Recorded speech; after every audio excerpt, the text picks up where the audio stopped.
nous venons ici pour dire qu'il y a des gens qui sont morts au Kinshasa. Il y a une violation grave des droits humains. Il y a des opposants, Jean-Bertrand Ewanga, Jean-Claude Mouyambou, Diomindo Ngala, Evano et tous les autres Maki Mukebaï qui ont été arrêtés tout simplement parce qu'ils ont donné une opinion contraire à celle du gouvernement.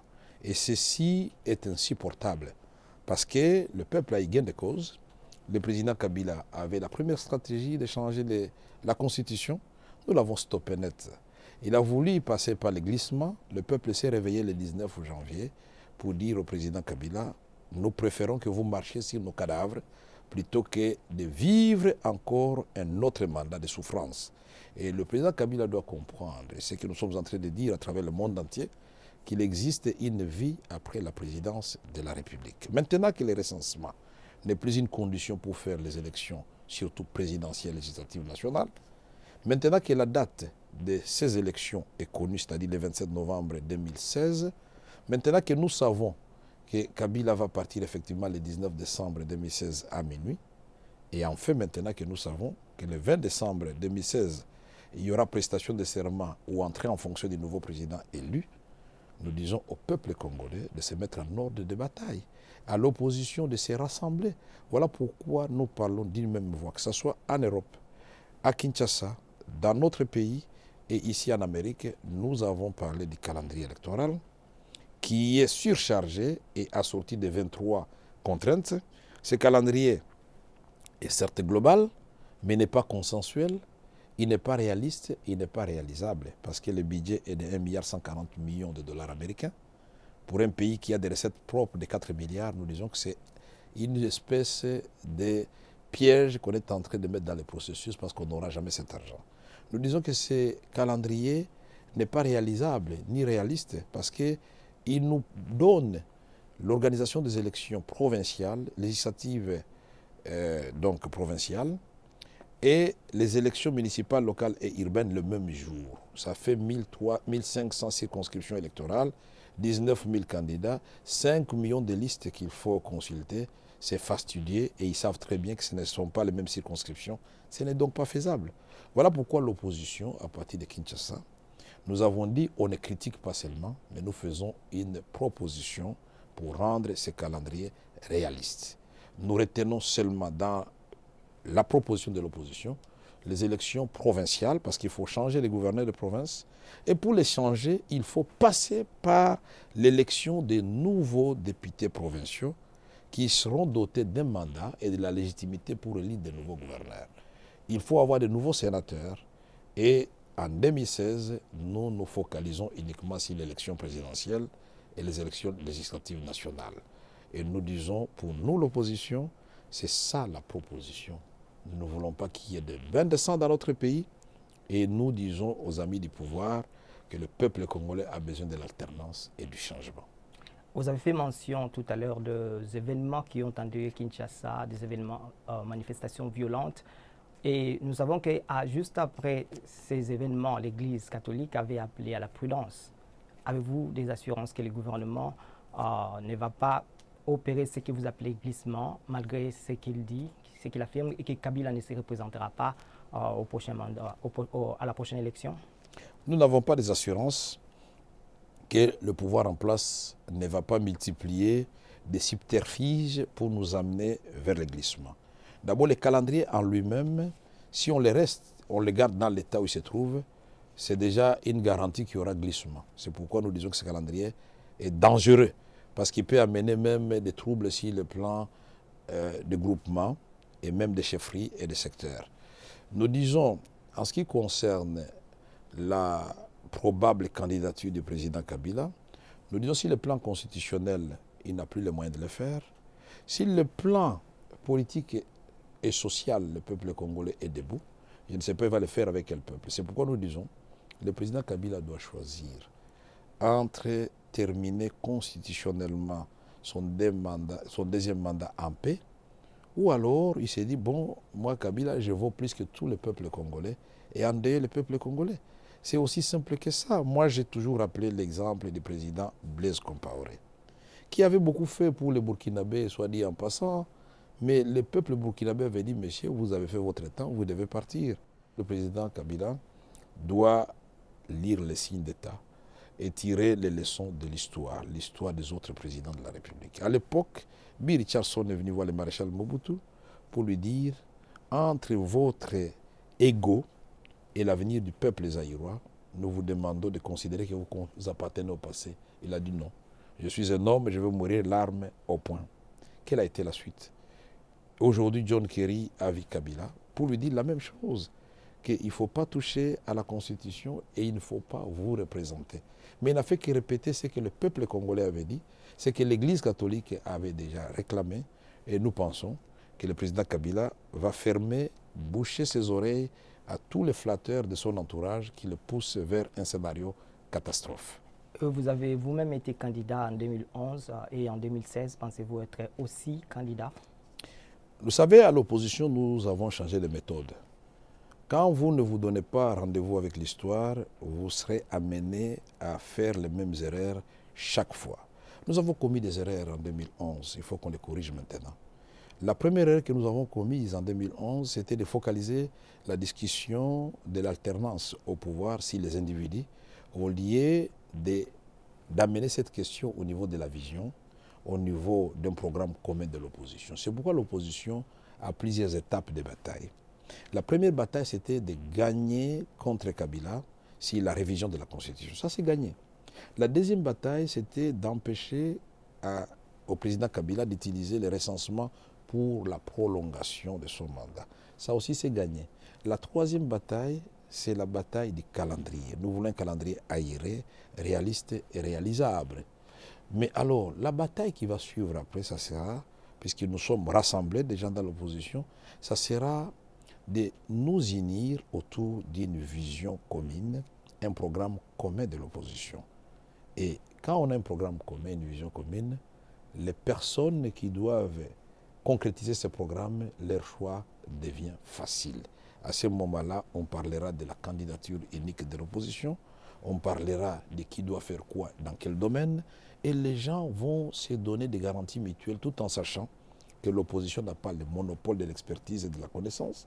On devra puiser aussi dans la société civile et on pourra faire aussi comme le président Obama, pourquoi pas, s'il y a un monsieur qui a travaillé dans le temps, mais dont l'expertise est éprouvée et qui peut être utile pour la République, on peut faire appel à lui.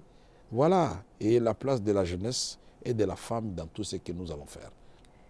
Et vous voulez vous voulez vous unir avec tous les autres leaders de l'opposition, mais il semble que vous allez en ordre dispersé parce qu'en ce moment même, le leader de l'UDPS, l'opposition historique, Etienne Tshisekedi, demande un dialogue avec le gouvernement.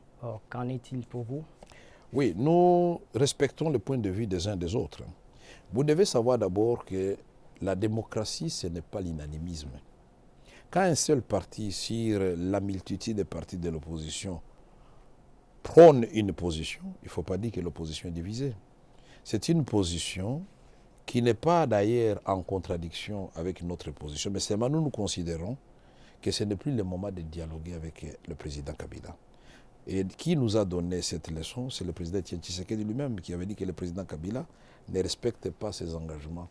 Et alors, on doit pouvoir nous dire, est-ce que cela a changé? De deux. Pour le moment, l'enjeu, c'est quoi? C'est la démocratisation du pays, c'est l'alternance au pouvoir, c'est empêcher le président Kabila de nous distraire et de continuer après 2016. Je crois que nous devons tous nous effacer. Etienne Tshisekedi, Vital Kamerhe, tout le monde, nous devons nous effacer au profit de l'avenir radieux du peuple congolais. C'est ça notre obsession. Et sur cette question, nous sommes unis. Même si il y a d'un côté l'UDPS et de l'autre côté tous les autres partis de l'opposition, mais nous regardons tous dans la même direction. Alors, Kamerhe en 2016, est-ce envisageable? Je ne saurais pas répondre à cette question maintenant parce qu'il y a un temps pour tout. Il y a un temps d'abord pour combattre, pour avoir un bon calendrier électoral. Il y aura certainement un temps où nous allons, nous tous, nous focaliser sur la question de la vision commune. Et certainement, le temps de la candidature unique ou des candidatures va venir. Et à ce moment-là, je reviendrai vers vous, soit au téléphone, soit physiquement, et nous en parlerons. Mais ceci, d'abord, doit être la volonté de mon parti. la volonté de la coalition de l'opposition, mais surtout la volonté du peuple congolais. Et Kamere est-il prêt, serait-il prêt à faire des concessions, parce qu'on sait comment l'opposition congolaise marche, pour avoir un candidat unique? Absolument, nous sommes dans le jeu de concessions depuis 2011 jusqu'à ce jour. Nous faisons des concessions chaque jour et pour votre information, désormais au niveau de l'opposition, les réunions sont présidées de façon rotative. On ne tient plus compte de qui a été candidat à la présidence hier, qui a le nombre le plus élevé de députés. On considère tous les partis politiques de l'opposition au même pied d'égalité. C'est une concession majeure et nous allons continuer de concession en concession pourvu que ça nous amène vers un compromis qui va profiter au peuple congolais. Dans l'hypothèse où Kamere serait candidat en 2016, qu'apportera-t-il de différent à d'autres éventuels candidats? Nous l'avons déjà dit à plusieurs reprises, le Congo souffre de 3 maladies. La première maladie du Congo, c'est la déliquescence de l'État congolais. Il n'y a plus d'armée républicaine, il n'y a plus de police professionnelle, il n'y a plus de justice juste et équitable pour tout le monde, les riches comme les pauvres. Il n'y a plus d'administration publique. Et nous avons une très mauvaise politique des affaires étrangères qui ne vend pas l'image du Congo. Très mauvaise politique en termes de coopération régionale et internationale. Ceci dit, c'est que nous allons baser notre politique du relèvement du Congo, du rayonnement du Congo sur 5 défis seulement.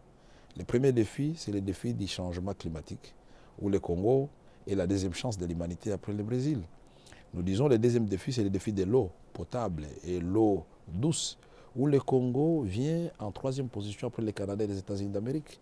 Nous avons 13% de toutes les eaux du monde, nous avons 53% de toutes les eaux d'Afrique. Et le 3e défi, nous disons, c'est le défi de l'énergie propre, renouvelable et non polluante. Inga, c'est une chance pour l'ensemble de l'Afrique et je dirais même une partie de l'Europe, puisque nous pouvons avec 44 000 MW éclairer l'ensemble de l'Afrique, l'ensemble du Congo et l'Europe méditerranéenne. Mais nous disons, nous avons un autre défi, c'est celui de produire à manger, pas seulement pour les Congolais, mais nous pouvons produire pour tous les affamés de la planète, parce que le déficit alimentaire mondial est de 1 milliard. Alors que le Congo, avec 120 millions d'hectares de terre, peut produire 2 milliards de nourriture pour 2 milliards de personnes. Nous disons, le Congo aussi, c'est un scandale géologique. Ce n'est pas moi qui l'ai dit, j'étais très heureux aujourd'hui de constater au Sénat américain et à Atlantic Council un document, j'avais déjà dit ça dans mon livre, mais j'étais très heureux de voir que cela est repris. Quelques minéraux du Congo seulement représentent 24 trillions de dollars. C'est-à-dire, vous prenez le PIB des États-Unis d'Amérique, additionné avec le PIB de l'Europe occidentale, le Congo est au-dessus, puisque ça ne représente que 22 000 milliards. Nous disons le Congo, c'est aussi les minéraux stratégiques du coltan. 70% de tout le coltan se trouve chez nous.